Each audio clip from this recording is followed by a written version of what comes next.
اعوذ باللہ السمیع العلیم من الشیطان الرجیم من حمزہ ونفخہ ونفثہ بسم اللہ الرحمن الرحیم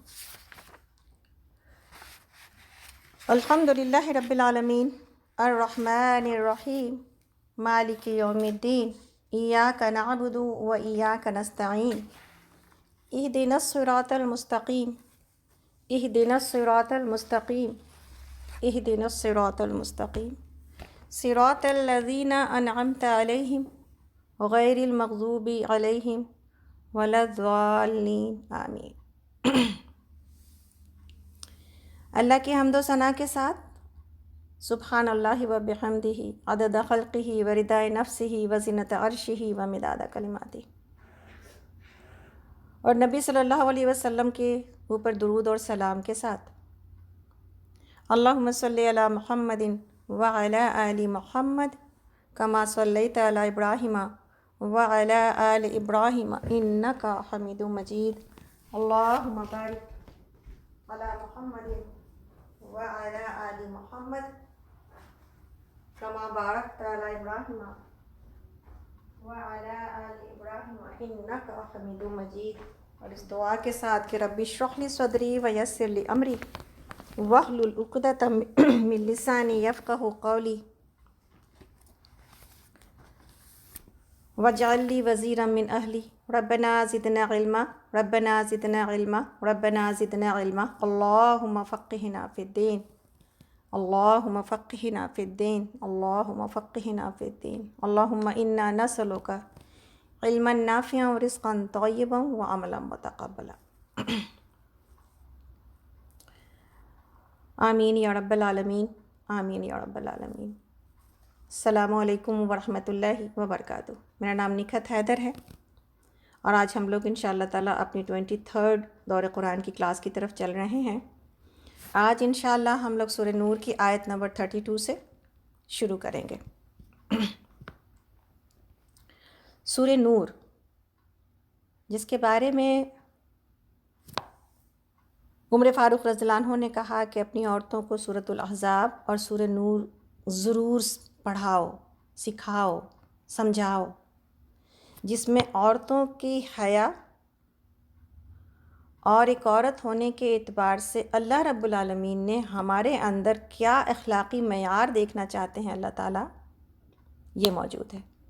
اور نور اس کا نام اس طرح رکھا گیا کہ اس کے بعد، یعنی ایک تو ہے نا کہ آیت کے اعتبار سے ہے یہ نام اللہ نور السماوات والارض، لیکن اس میں ایک حکمت یہ بھی ہے، اس نور کو اٹھا کے رکھا گیا، ایک اللہ کا نور پہچاننا، اللہ کے نور کو کائنات میں سمجھنا، اللہ کے نور کو اپنے سینے میں پانا، اور دوسرا یہ کہ جہالت کے اندھیرے سے اپنے آپ کو علم کی روشنی میں لے کے جانا۔ اس کے بعد جہالت آنی نہیں چاہیے، اس کے بعد انسان ایک ایسا کردار، ایک ایسا کیریکٹر اور دل ایسا صاف اور شفاف ہو پڑیں گے کہ مومن کا دل ایسا صاف اور شفاف ہوتا ہے جیسے کہ کوئی کرسٹل، کہ جس سے چیزیں آر پار دکھائی بھی دیتی ہیں اور جس سے چیزیں ریفلیکٹ بھی ہوتی ہیں۔ ریفلیکشن آنا چاہیے، دکھنا چاہیے۔ تو سورہ نور میں ہم یہ سیکھ رہے ہیں، کچھ سیکھا ہے ہم نے، آگے دیکھیں گے کہ عورت ہونے کی حیثیت سے حیا کے کیا معیار ہیں اور اپنے گھر میں رہنے اور گھر سے باہر جانے کے کیا ادب و آداب ہیں۔ یہ بہت امپورٹنٹ ہے، جس کو اگر ہم ایسے ہی اگنور کر کے چل پڑیں تو دین کی بہت ساری چیزیں اور اپنے ایک مومنہ ہونے کی بہت سارے نشانات، سائن ہم مٹا دیتے ہیں۔ کہنے کو ہم ایمان والی خاتون ہیں، لیکن کسی کو دیکھ کے سمجھ نہیں آتا کہ آپ مسلمان ہیں یا ہم مسلمان ہیں یا نہیں ہیں۔ تو یہ ساری چیزیں، یعنی ایک بولتا ہمیں اور آپ کو اللہ رب العالمین کیسا دیکھنا چاہتے ہیں۔ ہم خود اپنے کردار سے، اپنے اپیئرنس سے، اپنی باتوں سے، اپنی نرمی سے، اپنی محبت اور اخلاق سے، اپنے سوشل ورک سے پہچانے جائیں سوسائٹی میں کہ ایمان والے لوگ ایسے ہوتے ہیں، ایمان والے لوگ ایسے ہوتے ہیں۔ تو یہ جو بات آگے چل رہی ہے انشاءاللہ اس کو ہم اور آگے چلائیں گے ابھی، اور شروع بھی کرنے والے ہیں آیت نمبر 32 سے. لیکن ایک چیز جو کہ اسی میں اب یعنی تھوڑے لیٹ شاید یہ بات ہو رہی ہے، اور ماشاءاللہ سے دوسرے لوگ موجود ہیں، ریحانہ موجود ہے جنہوں نے اس کے اوپر کافی کام کیا ہے. اس دفعہ کسی سے بات ہو رہی تھی میری کہ ہم جو آگے دین کا پیغام جو آگے لوگوں تک پہنچانا ہے، جو چھوٹی چھوٹی اسٹرگل ہم کر سکتے ہیں اس کے اوپر ہم نے دروازہ بند کر رکھا ہے. یعنی کچھ جماعتیں کرتی ہیں، کوئی جو ہے وہ مالیہ گین پیس کر رہا ہے. یہ دعوے کا پروگرام جو کہ ہم لوگوں کو اپنے اپنے ماحول میں، اپنے اپنے پڑوسیوں کے پاس اگر ہم یہ کریں تو میسج پہنچے گا نا اسلام کا. وہ کیسے پہنچاتے ہیں؟ ناک کر کر کے ایک ایک ڈور پر کے اوپر کہ دیکھو یہ ہے کرسچینٹی اور یہ ہے یسوع مسیح علیہ السلام کا پیغام، اور یہ ہے جنت اور دوزخ، اور تم کو اگر جنت میں جانا ہے تو یہ پیغام قبول کرنا ہوگا. تو ہم کم سے کم اپنے آپ کو انٹروڈیوس تو کریں کہ ہم آپ کے پڑوسی ہیں، ہم آپ کے پڑوسی ہیں. اس کے لیے زیادہ کچھ کرنے کی ضرورت نہیں ہے. ایک چھوٹا سا گفٹ بیگ اٹھائیں. اگر وہ کھجور پسند کرتے ہیں، اپڈیٹس ایون ان کے پاس بھی اپڈیٹس کی تمام جو اس کے نیوٹریشنس ہیں اور جو اس کے فائدے ہیں وہ ساری ان کو پتہ ہے. اگر ہم یہ محسوس کرتے ہیں کہ ہمارے پاس لوگ اس کو پسند نہیں کریں گے، چاکلیٹس کھاتے ہیں، ہر کوئی گورے کھاتے ہیں ماشاءاللہ. چاکلیٹ کا ایک ڈبہ پکڑیں اور ایک اچھا سا کارڈ لیں، رمضان مبارک لکھیں. کوئی ایک چھوٹا سا کارڈ ہم انشاءاللہ تعالیٰ سکینت پر یہ کوشش کر رہے ہیں کہ آپ لوگوں کو وہ کارڈ فراہم کریں جس کا آپ پرنٹ آؤٹ نکال کر کے، چلو زیادہ بہت کوئی کارڈ کے اوپر نہیں، ایک پیج ہی، ایک پیپر کے اوپر ہی اگر آپ پرنٹ آؤٹ نکالیں تو ایک انٹروڈکشن ہوتا ہے رمضان کا اور روزے کا اور مسلمانوں کا. تو انشاءاللہ ہم یہ کوشش کرنے لگے نیکسٹ ویک تک. آپ کو ہم لوگ اس کے اوپر کام کر رہے ہیں، نیکسٹ ویک تک آپ لوگوں کے ہاتھوں میں یہ چیز ہوگی کہ ہم اپنے اپنے ہر کوئی اپنے اپنے علاقے کے 10 12 15 گھروں کو ٹارگٹ کرے اور ناک کر کر کے یہ پیغام پہنچائے اور یہ بتائے کہ یہ مبارک مہینہ، یہ بلیسڈ منتھ صرف ہم ہی لوگ کے لیے بلیسنگ نہیں ہے، پوری انسانیت کے لیے بلیسنگ ہے. اور ہم مسلمان نعوذ باللہ دنیا کے لیے زحمت، مصیبت، تکلیف، ایکسٹریمسٹ ہم یہ نہیں ہیں. ہم تو رحمت ہیں. ہماری وجہ سے تو دنیا چل رہی ہے، لیکن افسوس کہ مسلمان یہ پیغام ہی دینا بھول گئے دوسرے لوگوں کو. اپنے مسلمانوں سے نہیں ملتے، اپنے پڑوسیوں سے نہیں ملتے ہم، تو پھر دور ہم کہاں جائیں گے؟ کس کو بتائیں گے کہ ہم کون ہیں؟ ہم بالکل ایسے رہتے ہیں جیسے کسی سیارے پہ رہ رہے ہیں، اکیلے تنہا. میرا گھر، میری پریشانیاں اور میرے غم اور میں، مجھے ٹائم نہیں ملتا. اکثریت ایسی ہے، ہم یہ نہیں کہہ رہے کہ سب لوگ ایسے ہیں، اکثریت ایسی ہے.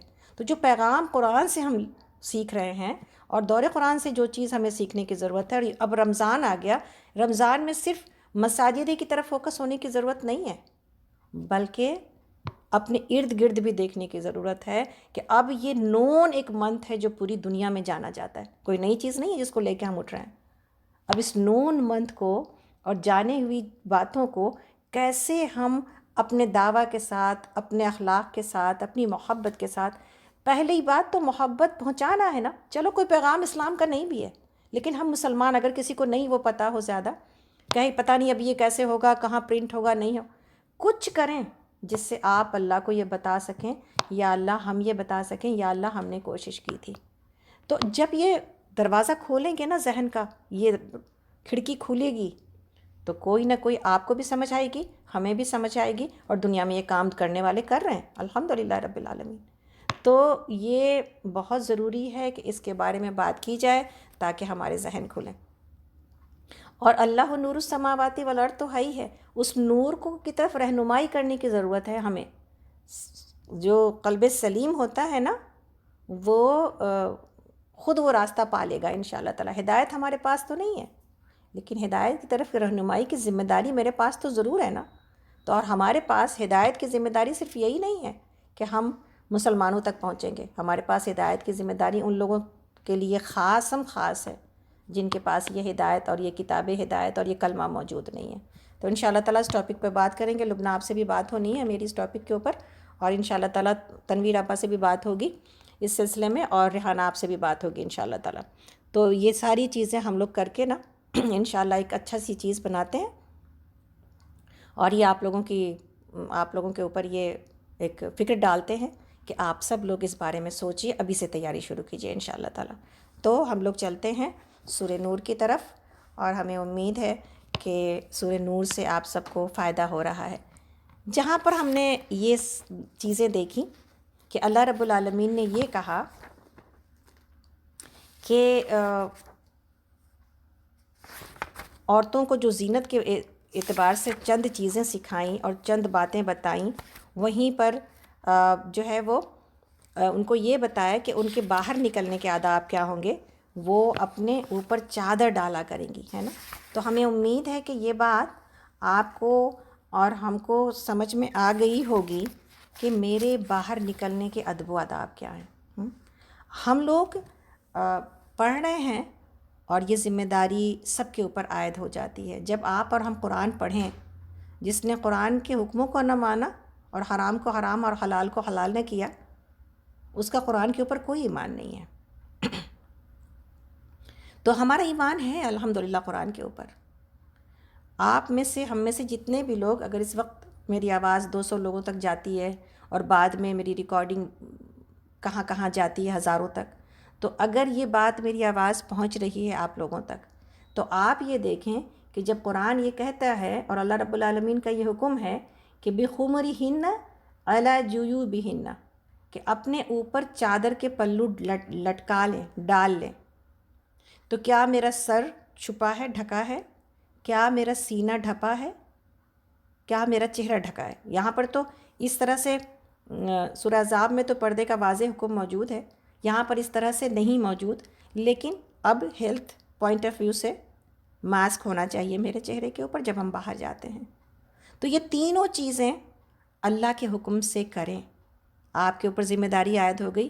اس کو سننے کے بعد، اس کو پڑھنے کے بعد، سننے والے میں سے کوئی خاتون اگر اپنا سر نہیں ڈھانپتی باہر نکلتے وقت میں، اور اپنے سینے کو نہیں ڈھانپتی، اس لیے کہ بعض اوقات یہ بھی بڑا ایک مسئلہ ہوتا ہے، سر ڈھپا ہوا ہے، سینہ کھلا ہے، تو یہ چادر ہونا ضروری ہے ہمارے سینوں کے اوپر. اسکارف اس طرح لگایا جائے گا کہ سینے کے اوپر ہوگا اس کا ایک حصہ.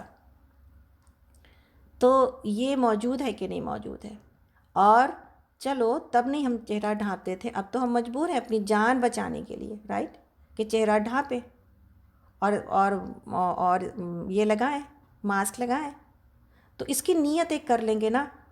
صحیح سچ جانیں اللہ رب العالمین اتنے مہربان ہیں، اتنے مہربان ہیں، جو کام ہم پوری زندگی نہ کر سکے، اگر آج توبہ کے ساتھ، شرمندگی کے ساتھ، اور ایک نیت کے ساتھ، یا اللہ ہم ماسک تو لگا رہے تھے مگر نیت وہ نہیں تھی، اب میں دنیا کے اعتبار سے بھی محفوظ ہوں اور آخرت کے اعتبار سے بھی محفوظ ہوں.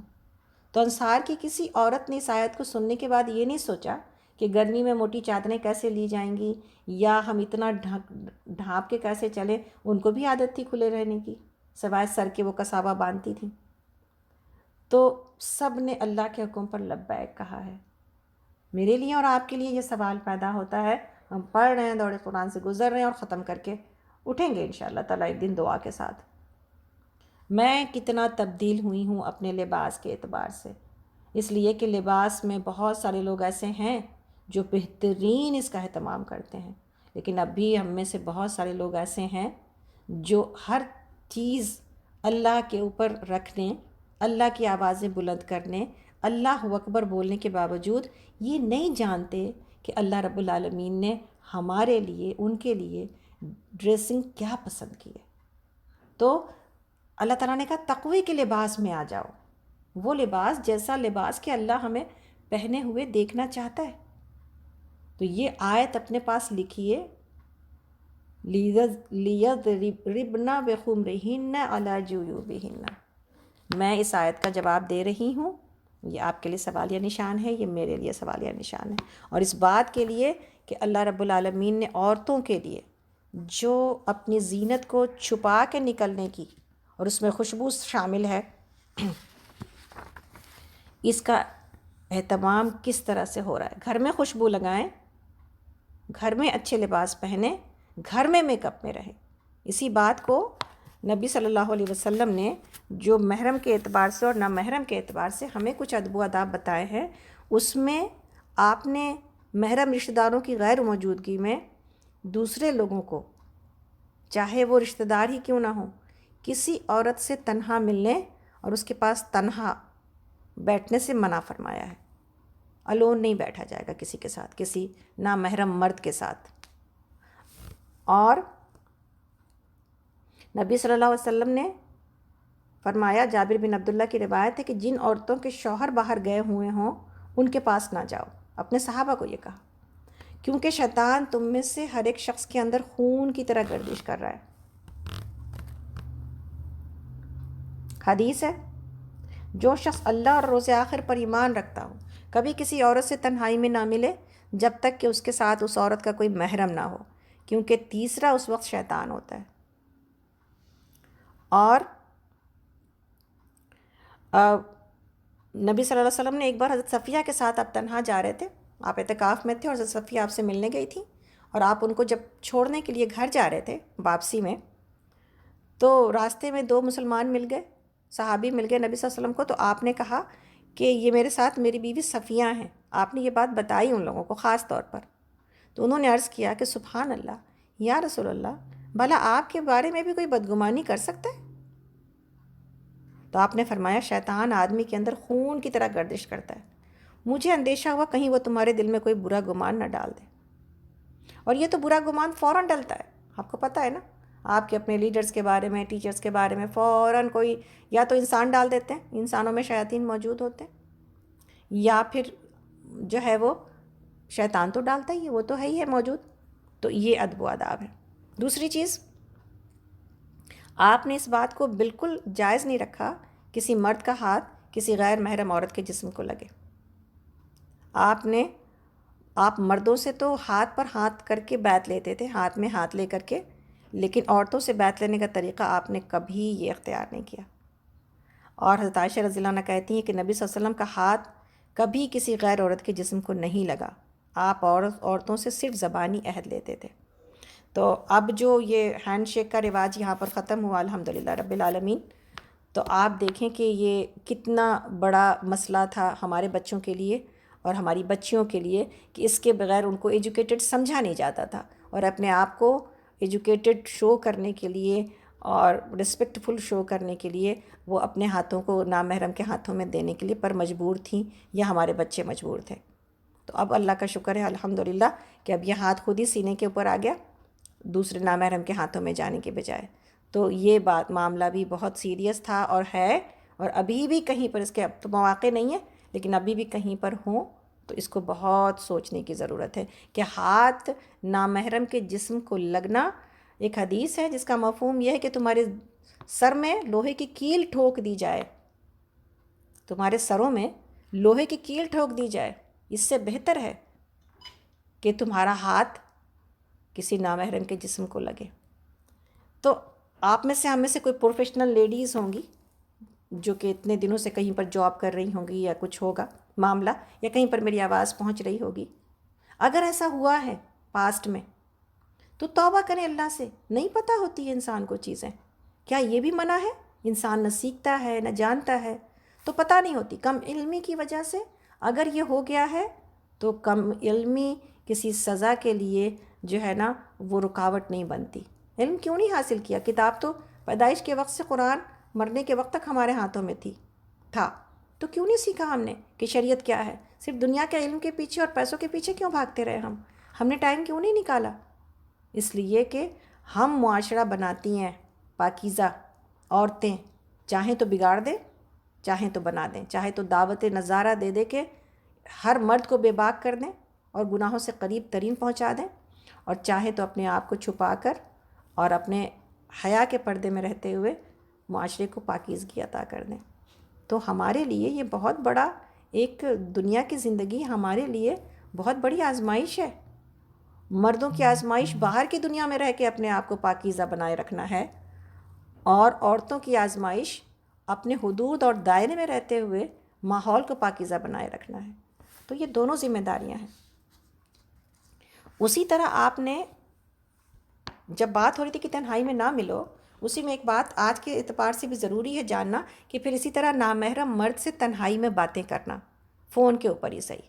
آج کل اب اگر ہمارے بچے یا ہماری بچیاں باتیں کرتی ہیں نامحرم بچوں سے، اور یہ بہت کامن ہے، آپ دیکھیں میری کسی سے بات ہو رہی تھی تو پتہ یہ چلا آج کے دور میں کہ ایک ایک بچہ 22 30 لڑکیوں سے باتیں کرتا ہے، اور لڑکیاں اس سے باتیں کرتی ہیں، اور ہر لڑکی اپنے طور پر یہ سمجھ رہی ہوتی ہے کہ مجھے سے بات کر رہا ہے تو شادی شاید مجھے سے کرے گا، اور وہ محض کیا کر رہا ہوتا ہے؟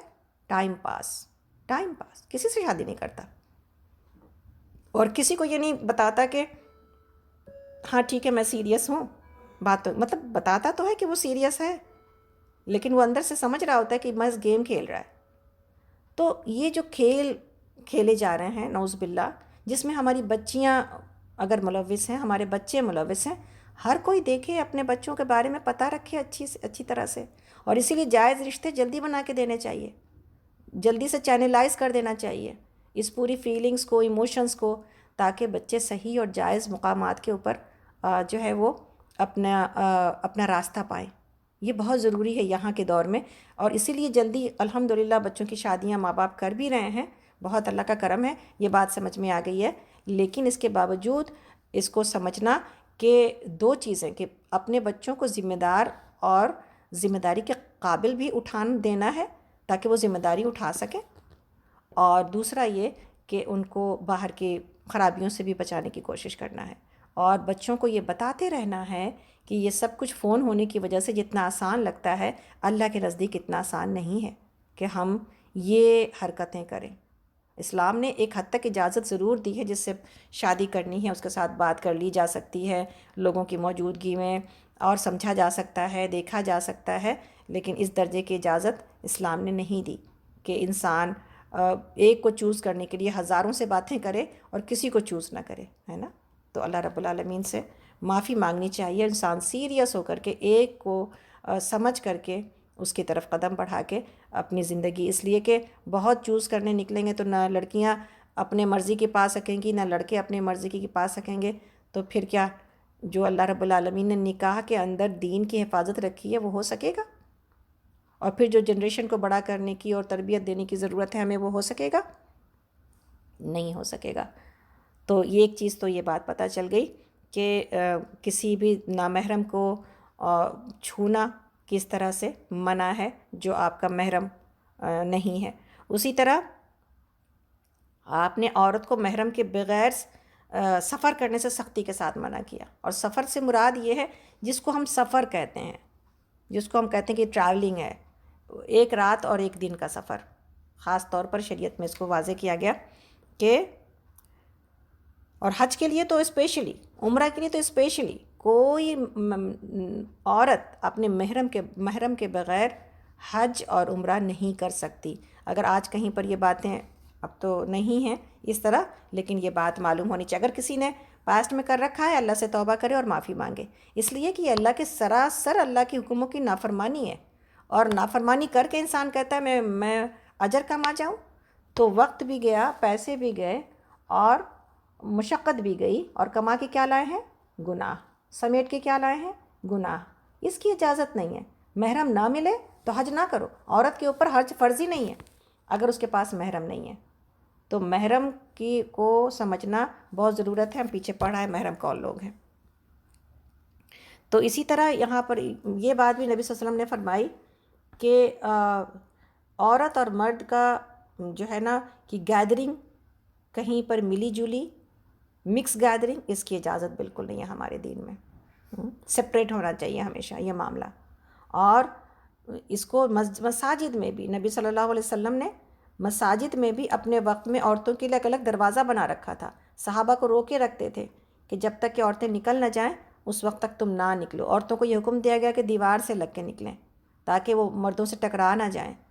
تو مساجد کی ذمہ داری یہ ہے کہ دونوں کے دروازے الگ ہونے چاہیے تاکہ یہ مکس، وہاں پر ہم گئے تو ہیں اللہ کی عبادت کے لیے، لیکن اللہ نہ کرے ہم گناہ سمیٹ کے چلے آئیں۔ تو اس بات کی بہت ضرورت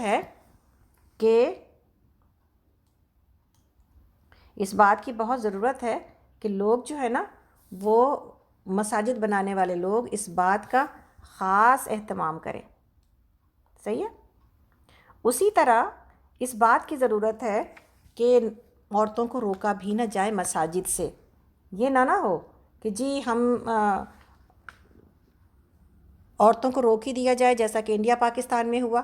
نہیں جی یہ تو فتنہ ہے اور اس کو روک ہی دیا جائے. تو پھر اس سے بڑا فتنہ آ لگا. اور اس سے بڑا فتنہ کیا ہے کہ عورتوں کو بالکل دین سے جاہل رکھا گیا اور بازاروں کے لیے تو کھلی چھوٹ دی گئی لیکن مساجد میں جگہ نہ مل سکی. تو یہ جو ساری باتیں ہیں یہ بہت ضرورت ہے کہ انسان جو ہے نا اس بات کو سمجھے کہ اصل شریعت کا حکم کیا ہے. اللہ تعالیٰ نے فرمایا، نبی صلی اللہ علیہ وسلم نے فرمایا، اللہ کی بندیوں کو اللہ کی مسجدوں میں آنے سے منع نہ کرو. صاف حدیث موجود ہے. پھر روکنے والے اللہ کو کیا حساب دیں گے؟ جنہوں نے روکا. اور آج تک اس انڈیا پاکستان کے مساجد میں اب اللہ کا شکر ہے الحمدللہ حدیث پر چلنے والے لوگ عورتوں کے لیے جگہیں بنا رہے ہیں. اور جو عورتوں کی اس میں تعداد موجود ہوتی ہے تراویح میں یا نمازوں میں، سبحان اللہ، اس سے پتہ چلتا ہے کہ اس پیاسی قوم کو کب تک پیاسا رکھا گیا. اور اللہ کے گھر کی وہ جو محبت ہے، وہ جو ایک تڑپ ہے، وہ جو ایک سیرابی ہے، وہ نہ حاصل ہو سکی. وہ جو ایمان کا لطف وہاں پہ آ کے ملتا ہے وہ عورتیں حاصل نہ کر سکیں اور ان کو بس چولہے میں ہی لگا رہنے دیا. ان کے تعلیم کا اور ان کے ایمان کی فکر نہ کی گئی. اس کے باوجود وہ لوگ کامیاب تھیں، ہم یہ نہیں کہہ رہے. اس کے باوجود انہوں نے ایمان کی، اس لیے کہ ان کی تربیت ایسی ہوئی تھی. آج مسجدوں کے دروازے بھی کھلے ہیں لیکن اسی طرح بہت ساری برائیوں کے دروازے بھی کھلے ہیں. تو دونوں میں بیلنس رکھا جائے گا. جہاں تک اجازت ہے وہاں تک اجازت لی جائے گی اور جہاں پہ اجازت نہیں ہے وہاں پر سے اجازت روکی جائے گی. تو یہ ساری باتیں ہیں. اس کے باوجود یہ نہیں ہے کہ ہمارا دین جو ہے نا، جب یہ بات ہوتی کہ بناؤ سنگار نہ دکھاتے پھرو، کہ ہمارا دین بناؤ سنگار کرنے سے منع کرتا ہے نا. ہمارا دین، اللہ نبی صلی اللہ علیہ وسلم نے اس کی اجازت دی ہے. نہ صرف اجازت دی ہے بلکہ آپ نے اس کی ہدایت کی ہے کہ عورتیں جو ہے اعتدال کے ساتھ، بیلنس کے ساتھ اپنے بناؤ سنگار کو کریں، اپنے شوہروں کے لیے تیار ہوا کریں. لیکن بعض ایسی چیزیں جو اس زمانے میں بھی بناؤ سنگار میں شامل تھیں اور دکھائی جاتی تھیں، ان چیزوں کو نبی صلی اللہ علیہ وسلم نے روکا ہے. اور بلکہ یہ کہا گیا کہ بعض چیزوں کو قابل لعنت بھی کہا گیا. اس میں آج بھی بہت چیزیں شامل ہیں. مثلاً آپ نے بالوں میں دوسروں کے بال ملا کر لگانے کو جو ہے وہ اس کے اوپر لعنت کی ہے. اور گودنے گدانے جیسے ٹیٹو جو کرنا ہوتا ہے وہ اس کے لیے لعنت ہے. جسم کے اور مصنوعی تل بنانے کو لعنت ہے. آئی بروز بنانے کو لعنت ہے. اور کہیں اور کے جسم کے روئیں کو نوچنے کو، چہرے کے روئیں کو نوچنے کو اجازت نہیں ہے، الا یہ کہ کوئی ایسی جگہ پر ہو اور ایسے ہوں جن کو کہ نکالے بغیر انسان کو بہت زیادہ ایسے ہوں. لپس کے اوپر تھوڑا سا کہتے ہیں لوگ کہ اگر بڑی یہ چیزیں نکل آئیں مردوں کی طرح تو ان کو کیا جا سکتا ہے. لیکن اس طرح اجازت نہیں ہے کہ ہر وقت اس کو جو ہے نا چھیڑا جائے اور خود ہی اس کو پھر اس کی حالت ایسی کر لی جائے کہ وہ وہاں پر بال زیادہ بڑے نظر آنے لگ جائیں. تو آپ زیادہ چھوئیں گے یا زیادہ ٹچ کریں گے تو پھر تو ایسی حالت ہو جائے گی نا. تو یہ ساری چیزیں اتنی زیادہ روکی گئی ہیں، حرام کی گئی ہیں. لعنت اسی کو کہا جاتا ہے، نعوذ باللہ. ہم ہمیشہ یہ بات کہتے ہیں اور بتاتے آئے ہیں آپ لوگوں کو کہ جس چیز کو اللہ رب العالمین نہیں دیکھتے، میرے چہرے کو، اس چہرے سے کیا کرنا ہے آپ کو اور ہم کو؟ وہ چہرہ کیوں چاہیے ہمیں؟ ویسا چہرہ کیوں چاہیے جسے اللہ رب العالمین نہ دیکھے؟ تو عورتوں کو اپنے باہر نکلنے کے آداب، ادب و آداب، اپنے چہرے کے اعتبار سے، اپنے فیشن کے اعتبار سے جو باؤنڈری ہے نا اس کو سمجھنا بہت ضروری ہے. تو امید ہے الحمدللہ یہ میری ذمہ داری تھی کہ نور پڑھاتے ہوئے آپ کو تمام چیزوں کی سمجھ بوجھ دی جائے۔ آپ کو پتہ ہے نا، ایک ذمہ داری آپ کی ہے، ایک ذمہ داری میری ہے، اور ہم لوگ دونوں کی ذمہ داری ایک جگہ پر کامن ہے، وہ ہے عمل کرنے کی۔ لیکن ایک ذمہ داری میری ہے کہ اگر ہم پڑھا رہے ہیں تو پھر بات پوری واضح ہونی چاہیے۔ ہم کو پتہ ہے، یہ ہر سال ہم بتاتے رہتے ہیں، لوگ کہیں گے یہ باتیں تو ہم پہلے سے جانتے ہیں، لیکن آپ کو نہیں پتہ کتنے نئے لوگوں نے جوائن کیا ہے، کتنے نئے لوگوں تک بات شاید پہنچ پائے گی، کتنے نئے لوگوں تک یہ ریکارڈنگ پہنچ پائے گی۔ تو پھر ذمہ داری تو بولنے والے کی ہے نا، کہ کچھ نہ چھپائے۔ کتمان حق جو ہے نا، وہ بہت بڑا گناہ ہے۔ اللہ رب العالمین ہمیں اس سے بچائے کہ ہم کتمان حق نہ کریں۔ صحیح بات اور اللہ کے حدود پڑھائے جائیں گے، سکھائے جائیں گے، بتائے جائیں گے۔ عمل کرنا سننے والے کی ذمہ داری ہے انشاءاللہ تعالی۔ تو آگے چلتے ہیں، ہم لوگ اس وقت آیت نمبر 32 پر ہیں۔ اعوذ باللہ من الشیطان الرجیم، بسم اللہ الرحمن الرحیم۔ تم میں سے جو لوگ سنگل ہوں، مجرد ہوں، اور تمہارے لونڈی غلاموں میں سے جو صالح ہوں، ان کے نکاح کر دو۔ اگر وہ غریب ہوں تو اللہ اپنے فضل سے ان کو غنی کر دے گا۔ اللہ بڑی وسعت والا اور علیم ہے۔ اور جو نکاح کا موقع نہ پائیں، انہیں چاہیے کہ عفت مآبی اختیار کرے یہاں تک کہ اللہ اپنے فضل سے ان کو غنی کر دے۔ ایک بہت بڑا مسئلہ جو کہ پیدا ہوتا ہے جب نکاح نہیں ہوتا، اور یہ آپ کے اور بچوں کے، جوان نسلوں کی ایموشنز کو، ان کے ڈیزائرز کو پورا کرنے کی جگہیں موجود نہیں ہوتی، تو معاشرے میں کیا ہوتا ہے؟ برائیاں پھیلتی ہیں۔ اس لیے یہ کہا گیا کہ کوشش کیا کرنی چاہیے، یہ جو ہے نا، جب اس بات کی کہا جا رہا ہے کہ تم اپنے سنگلز کو جو ہے نا، ان کو جو ہے نا ان کی شادی کرو یا ان کی میرج ہو جانی چاہیے، اس سے بات یہ پتہ چلتی ہے کہ یہ ماں باپ کی بھی ذمہ داری ہے، کمیونٹی کی ذمہ داری ہے۔ یہ الحمدللہ ہمارے پاس کمیونٹی ورک کرتی ہے، رشتے لگانے کا کام لوگ کر رہے ہوتے ہیں، اس لیے کہ نیک کام ہے یہ۔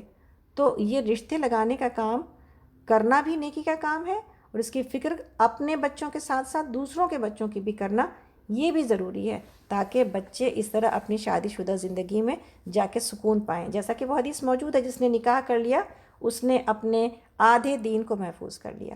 تو یہ بہت ضروری بات ہے جس کی طرف توجہ ہونی چاہیے۔ اس زمانے میں آزاد عورتیں زیادہ مہنگی ہوتی تھیں، شادی نہیں کر پاتے تھے، تو پھر یہ کہا گیا کہ اگر لونڈی اور غلام ملے جو کہ آسانی کے ساتھ دستیاب بھی تھیں، اس میں کسی کو دیکھ کر کے اچھی جو ہے وہ نیک خاتون کو وہ نکاح کر دیا جائے۔ اسی طرح اور اس کے بعد یہ بھی بتایا گیا، نبی صلی اللہ علیہ وسلم بعض صحابہ کو جو شادی کرنے کی استطاعت نہیں رکھتے تھے یا کسی وجہ سے ان کی شادی نہیں ہو پاتی تھی، آپ نے روزے رکھنے کا حکم دیا ہے تاکہ انسان کی ایموشنز اپنے کنٹرول میں رہیں۔ آگے چلتے ہیں، آگے آیت نمبر ہم لوگ اس وقت 33 پر ہیں، سورۃ النور۔ اور تمہارے مملوکوں میں سے جو مکاتبت کی درخواست کریں، یعنی تمہارے جو غلام ہیں ان میں سے جو مکاتبت کی درخواست کریں، ان سے مکاتبت کر لو اگر تمہیں معلوم ہو کہ ان کے اندر بھلائی ہے، اور ان کو اس مال میں سے دو جو اللہ نے تمہیں دیا ہے۔ تو مکاتبت کیا ہے اور مملوک کیا ہے؟ یعنی غلام، جو آپ کو ہم یہ بات پہلے سے بتا چکے ہیں، یہ بات ہم لوگ سب لوگ اپنے گرہ میں باندھے کہ اسلام نے غلامی سے نجات دی ہے، انسانیت کو غلام نہیں بنایا۔ اس لیے جب لونڈیوں کی باتیں ہم قرآن میں پڑھتے، اچھا یہ کیا لونڈیوں سے ایسے اجازت موجود تھی؟ یہ اجازت تو اسلام نے اس کو پاکیزہ طریقے سے ہینڈل کیا، اور بہت کم عرصے میں اسلام کے جو ہے نا غلامی ختم ہو گئی۔ غلامی کو ختم کیا گیا ہے، نہ کہ اس کو پروموٹ کیا گیا ہے۔ تو یہاں پر اللہ رب العالمین نے اس کی ایک اور صورت بتائی کہ اگر کوئی تمہارا غلام آزاد ہونا چاہتا ہے تو اس میں اپنے مالک کو، یعنی جو ماسٹر ہے، اس کو کہا گیا کہ وہ اس کو قبول کرے، اس کو آزاد کرنے کے بارے میں اس کی مدد کرے، اور اس سلسلے میں لکھا پڑھی کر لی جائے کہ جس میں کہ وہ جتنی رقم دونوں کے درمیان طے پائے آزادی کی، وہ اس کو لے کر، اس لیے کہ ہر انسان غلام کو خریدتا تھا نا، مفت تو نہیں ملتے تھے، ایک پیسہ خرچ ہوتا تھا غلام کے اوپر۔ تو اگر دونوں آپس میں ایک دوسرے کے ساتھ، وہ بالکل ایسے ہی ہوتا تھا جیسے کہ کسی کی کوئی ملکیت ہوتی ہے کہ انسان چیز خریدے اور بیچے۔ تو اگر اپنے آپ کو کوئی فری کرنا چاہتا ہے تو اللہ رب العالمین نے اس کے لیے کہا کہ تم اس سے بات چیت کر کے اور اس کے ساتھ کوئی قیمت طے کر کے اس کی مدد کرو، وہ کما کے تم کو وہ پیسے دے دے تو تم پھر اس کو آزاد کر دو۔ اسی طرح اللہ رب العالمین نے آگے یہ کہا، اس وقت آیت نمبر ہم لوگ 33 پر ہی ہیں، پارہ نمبر 18 ہے اور سورہ نور ہے۔ کہ اپنی لونڈیوں کو اپنی دنیاوی فائدے کی خاطر قحبہ گری پر مجبور نہ کرو، یعنی ان کو جو ہے وہ برائی کے اوپر مجبور نہ کرو جبکہ وہ خود پاک دامن رہنا چاہتی ہوں، اور جو کوئی ان کو مجبور کرے تو اس جبر کے بعد اللہ ان کے لیے غفور و رحیم ہے۔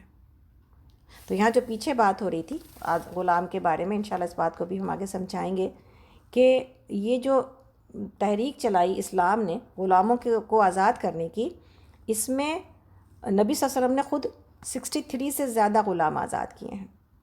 آپ کی بیویوں میں سے صرف حضرت عائشہ رضی اللہ عنہا نے جو ہے وہ 67، آپ نے 63، حضرت عائشہ نے 67 آزاد کیے ہیں، اور نبی صلی اللہ علیہ وسلم کے چچا نے اپنی زندگی میں 70 غلاموں کو آزاد کیا، اور حکم بن حزام نے 100، عبداللہ بن عمر نے 1000، اور ذوالکلاء حمیری نے 8000، عبد الرحمن بن عوف نے 30,000 کو رہائی دی۔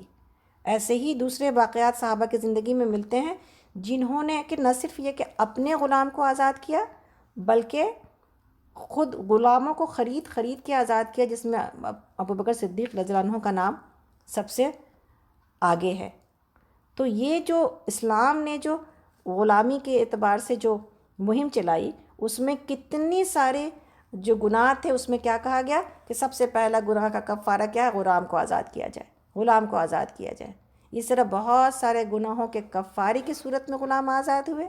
یہ اللہ رب العالمین نے سہولت پیدا کر دی کہ غلام اپنے آقا کے ساتھ بات چیت کر کے اور ایک بات طے کر کے اس سے غلامی سے آزاد ہو جائیں۔ اور یہاں پر یہ عورتوں کے سلسلے میں ہدایت دی جا رہی ہے کہ اگر کوئی لونڈی ہے تو سوائے اس کو اپنے آقا کے کسی دوسرے کے ساتھ تعلقات کی کوئی اجازت نہیں ہے، اور ان کو روکنا چاہیے۔ اگر کوئی خود سے کرے تو اس کی ذمہ داری نہیں ہے، لیکن چونکہ یہاں پر عرب میں یہ طریقہ رائج تھا نعوذ باللہ کہ لوگ لونڈیوں کو، عورتوں کو خرید کر کے اس کے ساتھ جو ہے نا بدکاری کروا کے اس رقم کو اپنے لیے جو ہے کمانے کا ذریعہ بنایا ہوا تھا انہوں نے۔ آج بھی آپ دیکھیں دنیا میں یہ جو طریقہ ہے یہ کتنا عام ہے کہ ایک دنیا ہے جو اس سے پیسے اور نعوذ باللہ من ذالک کماتی ہے، اور پوری کی پوری ایک انڈسٹری ہے۔ اللہ تعالیٰ معاف کرے انسانیت کو اور عورتوں کو عزت کی زندگی عطا کرے، آمین یا رب العالمین۔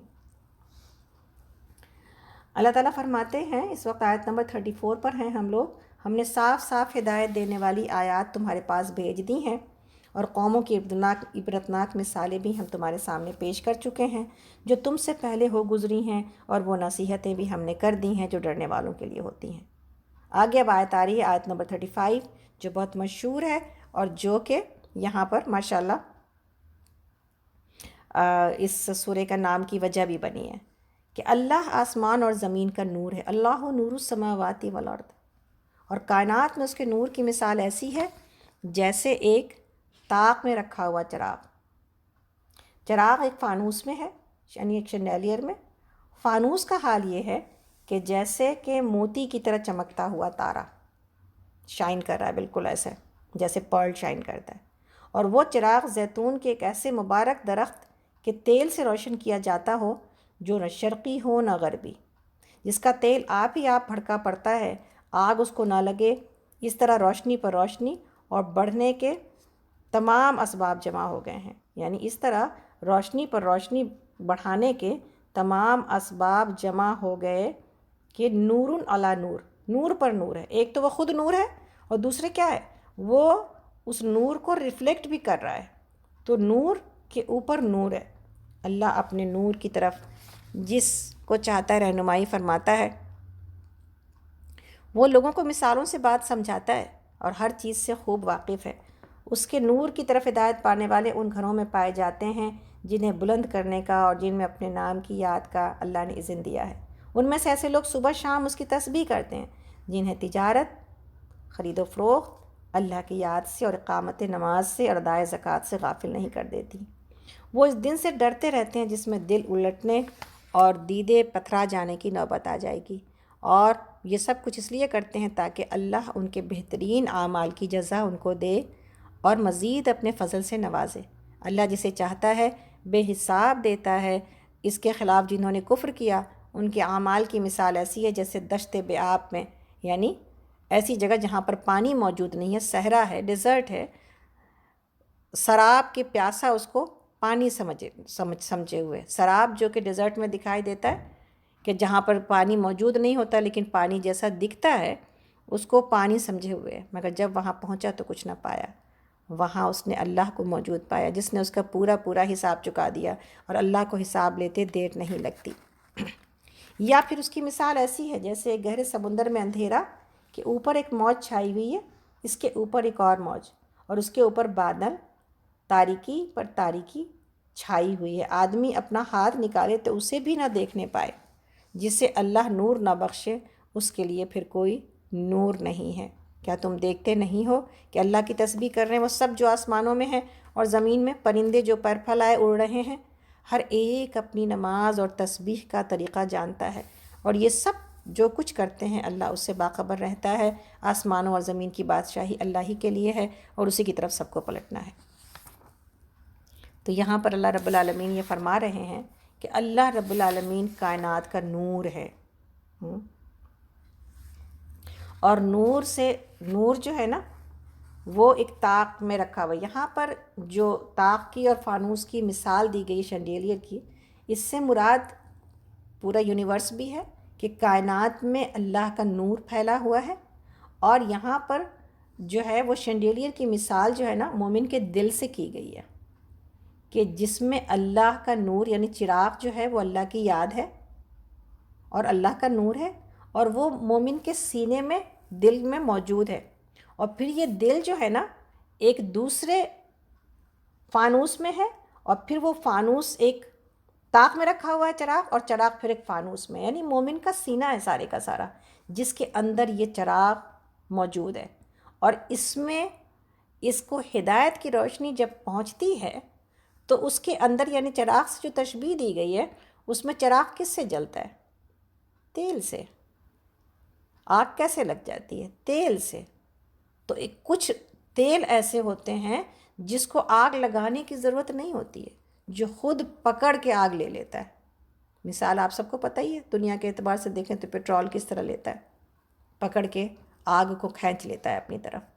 ایمان والے سینے کی، دل کی یہی مثال دی گئی ہے کہ نور ایسا موجود ہوتا ہے، ہدایت بھی یہاں دور ہے کہ لپک کے وہ ہدایت کی تلاش میں ہوتا ہے، ہدایت کی تلاش میں ہوتا ہے، تو وہ لپک کر ہدایت کھینچ کے لانا نہیں پڑتا، پھر پکڑ کے باندھنا نہیں پڑتا۔ بندھ گئے تو بندھ گئے، اب یہاں سے کوئی چیز ہلا نہیں سکے گی ہمیں، اس لیے کہ میرے دل کو جو تیل چاہیے نا اس ہدایت کو اور اس ایمان کو جلائے رکھنے کے لیے اور چمکائے رکھنے کے لیے، وہ اس کی ضرورت ہے۔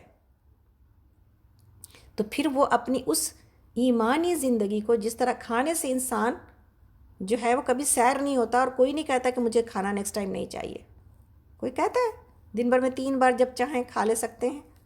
بھوک ہے، ایک تڑپ ہے، ایک پیاس ہے لگی ہوئی ہے، پانی، پیاس لگتی ہے پانی پینا ہوتا ہے، بھوک لگتی ہے کھانا ہوتا ہے، کچھ نہ کچھ زندگی کی جو ہے وہ ضرورتیں پوری کرنی ہوتی ہیں آپ کو اور ہمیں زندہ رکھنے کے لیے۔ لیکن اگر ہم نے صرف ایک زندگی کی ضرورت کو سمجھ لیا اور ایک ہی کے پیچھے ہم لگے ہیں، اور دوسرے کی ضرورت کو یا تو ہم الحمدللہ پورا کر رہے ہیں، ہم یہ نہیں کہتے ہم پورا نہیں کر رہے، اب ماشاءاللہ سب لوگ موجود ہیں، ہم پورا کر رہے ہیں، لیکن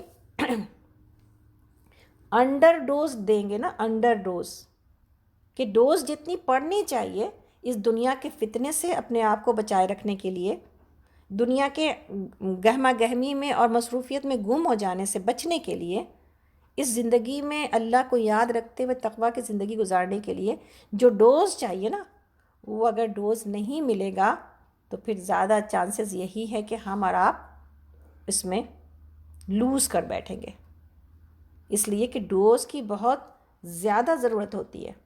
تو انسان یہاں پر اللہ رب العالمین نے اپنے نور کی مثال مومن کے دل میں دے کے یہ ثابت کیا، ہم ہمیشہ یہ شعر پڑھتے ہیں کہ اللہ، اور بتاتے بھی ہیں کہ اللہ رب العالمین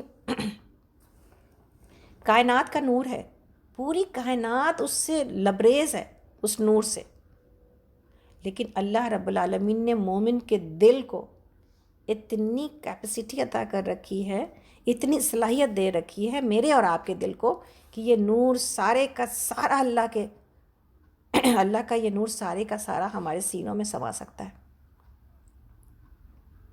کافر کی یہ پہچان کہ آفاق میں گم ہے نا، کافر کائنات ان کی رنگینی میں گم ہو جاتا ہے، ارے یہ کیسا ہے، یہ کیسا ہے، یہ کیسا ہے۔ اور ہمیں بھی کائنات کی سیر کرنے کے لیے کہا گیا، لیکن اللہ کے اس نور کو بڑھانے کے لیے جو دل کے اندر موجود ہوتا ہے کہ سبحان اللہ، اللہ نے کیا دنیا بنائی ہے، کیسی کائنات بنائی ہے، کیسے پھول بنائے ہیں۔ اس وقت آپ دیکھیں رنگینی جو ہے کیا نام ہے اسپرنگ کی، وہ آپ کو اور ہم کو، اور ہریالی کائنات کی، اور آسمان کا بلو ہونا، اور چیزوں کے درختوں میں سے پھولوں کا نکلنا، ان مردہ درختوں میں سے جس میں کبھی جان بھی نہیں تھی، یہ ساری باتیں کس کی طرف لے کے جاتی ہیں؟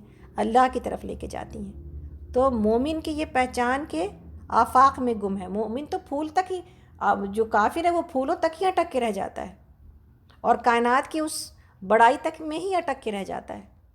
لیکن مومن کی یہ پہچان کہ گم اس میں ہے آفاق، اس کے اندر تو اس کے سینے میں تو پورے کا پورا نور سمایا ہوا ہے، اس کے اندر آفاق گم ہے، پوری کائنات گم ہے اس کے اندر، اس لیے کہ وہ کائنات کے پیچھے اس کے راز تک پہنچ جاتا ہے نا۔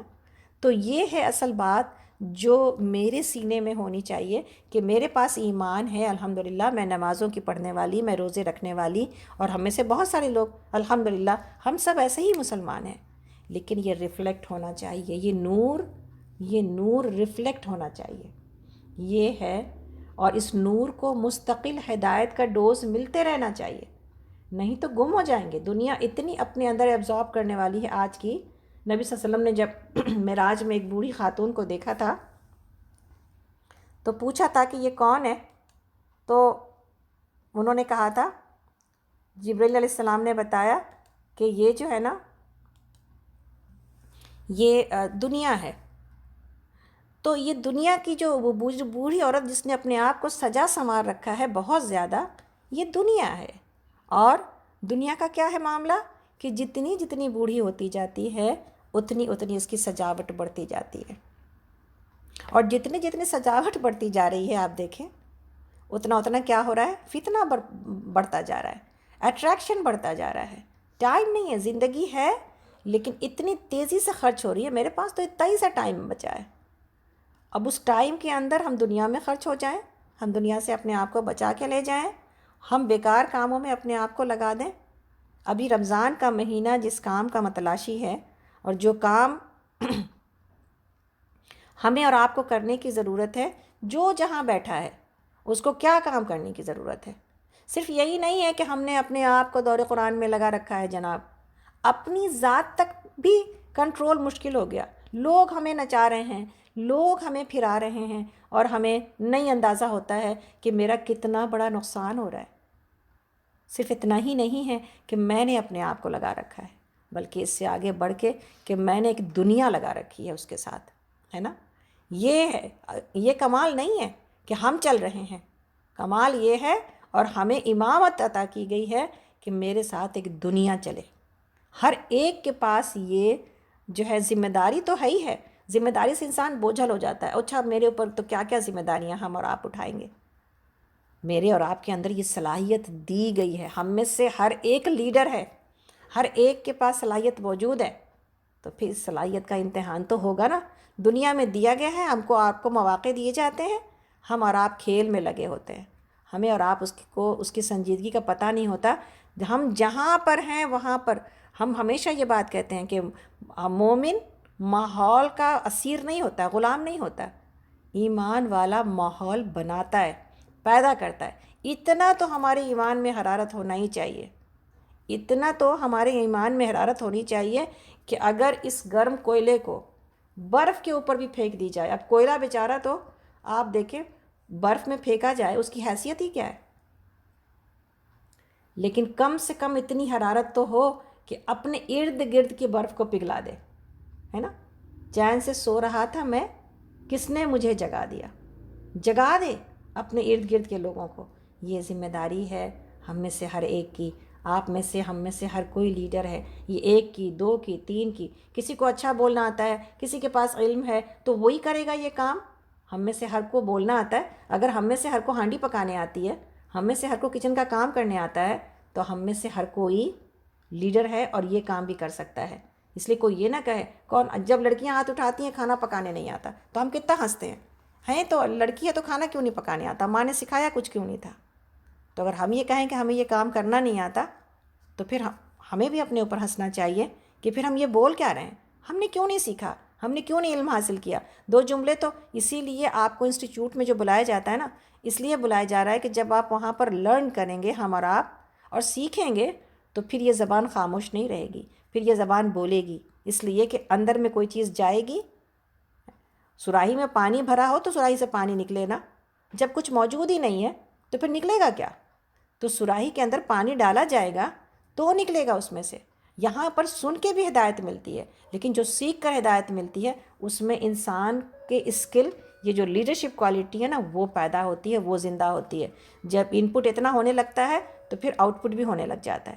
تو یہ بہت ضرورت ہے کہ ہم قرآن کو محض لسنر بن کے نہ رہ جائیں, بلکہ قرآن کی ذمہ داری کو اٹھانا بہت بڑی ذمہ داری ہے, اور اس کے بغیر زندگی گزاری نہیں جائے گی. یہ آپ کو اور ہم کو چین سے سونے نہ دے انشاءاللہ تعالیٰ.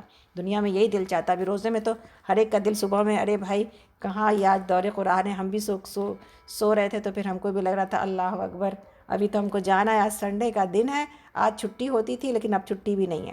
ایسے ہی آپ کو لگ رہا ہوگا, ایک دن کی چھٹی ملتی تھی تو نکت نے پھر ایک دن اور بھی بڑھا دیا ہے.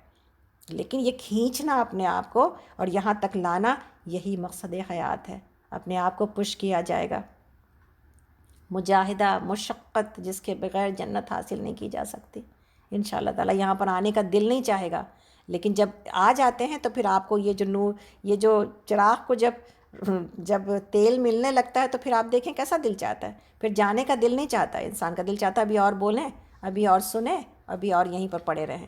اب پتہ نہیں آپ کا کیا دل چاہتا ہے, میرا تو یہ دل چاہتا ہے. تو آگے چلتے ہیں انشاءاللہ تعالیٰ. اللہ رب العالمین نے اس کی مثال ایسی دی ہے کہ جو اس کے بغیر زندگی گزارتا اور سمجھتا ہے کہ اس کو سب کچھ مل جائے گا, دور سے چمک دکھائی دیتی ہے, ایسا لگتا ہے جیسے کہ شاید اس کو پیاس لگے گی تو وہاں پانی مل جائے گا, یا اگر کوئی ضرورت پیش آئی تو کہیں پر مدد مل جائے گی. یہ سب کچھ آخرت میں کیسا ہونا ہے؟ سارے جو خواب تھے وہ وہاں پر ختم ہو جانے ہیں, اور ساری جو مدد دنیا میں تھی لوگوں کی جس کے لیے کہ ہم نے اپنی دنیا ان کے پیچھے برباد کی, یہ سب کچھ وہاں پہ ہٹ جائے گا.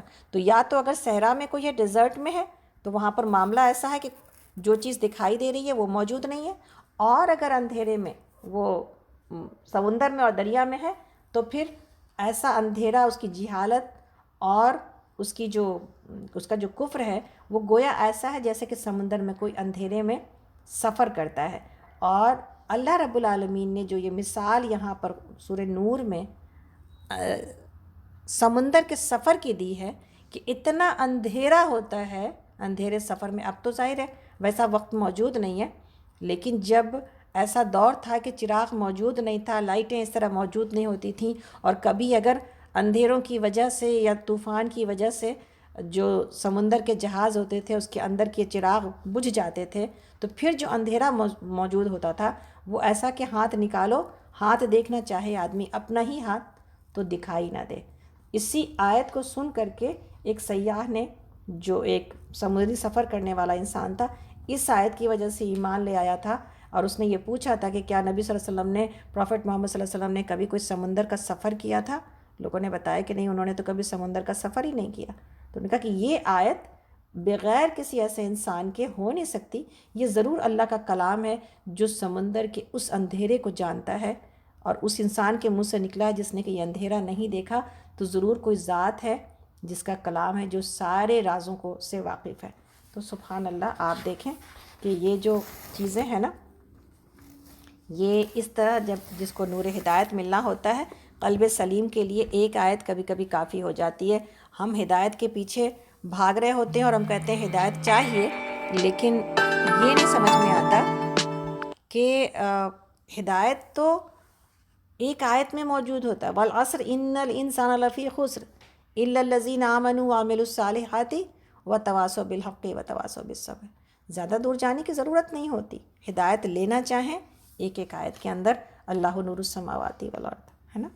اللہ تعالیٰ نے کہا کہ سب جتنے پرندے ہیں تسبیح, اب تو ہم لوگوں کا اندازہ ہے نا, ہم سحر میں اٹھتے ہیں تو یا کوئی اگر تھوڑی سی دیر جاگ جائے, اتنی ارلی چڑیا بولنے لگتی ہے، حیرت ہوتی ہے یہ سوئی کب تھی اور جاگ کب رہی ہے، صبح سے چوں چوں چوں چوں چوں چوں، خوبصورت بہترین ان کی تسبیح کی آوازیں آ رہی ہوتی ہیں، سبحان اللہ۔ تو پھر اللہ کی مخلوق تو تسبیح کر رہی ہے، ہم کہاں ہیں؟ اللہ رب العالمین ہم سب کو اس کی تسبیحات کو سمجھنے کی توفیق عطا کرے، آمین یا رب العالمین۔ تو آگے چلتے ہیں ہم لوگ، آگے ہم لوگ کس آیت پر ہیں؟